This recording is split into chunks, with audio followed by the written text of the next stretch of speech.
रणथंभौर की पहाड़ियां, अरावली का सन्नाटा और एक शाही होटल शेरबाग। यहाँ के हवाओं में सिर्फ बाघों की दहाड़ नहीं, बल्कि भारत के सबसे ताकतवर राजनीतिक परिवार की अनकही यादें भी बसी हैं।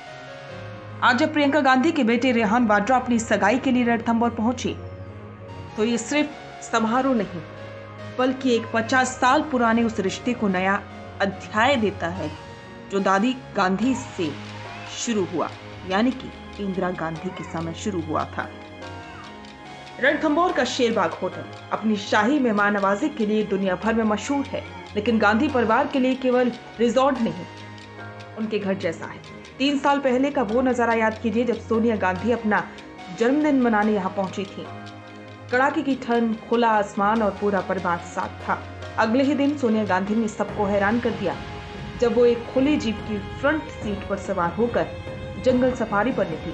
उनके पीछे वाली सीट पर सुरक्षा नहीं, बल्कि खुद राहुल गांधी बेटे का फर्ज निभाते नजर आए थे। ये रिश्ता आज की नई पीढ़ी भी उतनी ही गहराई से निभा रही है। अभी 2 महीने पहले अक्टूबर 2025 में प्रियंका गांधी अपने बच्चों के साथ इसी शेरबाग में रुकी थी।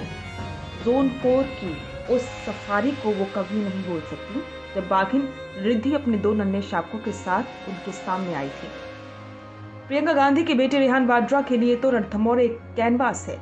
रेहान की फोटोग्राफी का ऐसा जुनून है कि उन्होंने यहाँ की यादों को दिल्ली की एक बड़ी प्रदर्शनी में तब्दील कर दिया। खुद प्रियंका गांधी ने रणथंभौर पर एक किताब भी लिखी है, जिसमें उन्होंने बाघों और रणथंभौर किले की उस जादुई तस्वीर को साझा किया है जो इस जगह की आत्मा को दर्शाती है। लेकिन क्या आप जानते हैं कि इस प्रेम की शुरुआत कहां से हुई? हमें पीछे जाना होगा। 1972 में उस वक्त देश में बाघों का शिकार आम था।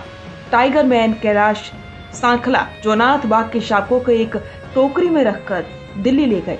जब उन्होंने तत्कालीन प्रधानमंत्री इंदिरा गांधी को बताया कि इन बच्चों की मां का शिकार हो गया है, तो इंदिरा गांधी का दिल पसीज गया।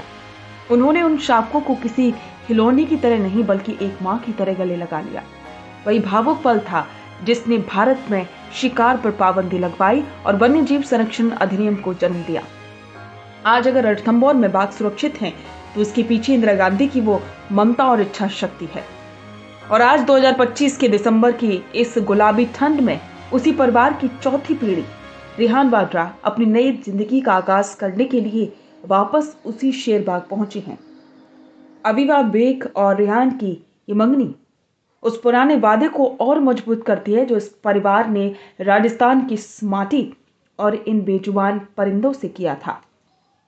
राजनीति अपनी जगह है, लेकिन रणथंभौर और गांधी परिवार का ये नेचर कनेक्शन वाकई बेमिसाल है।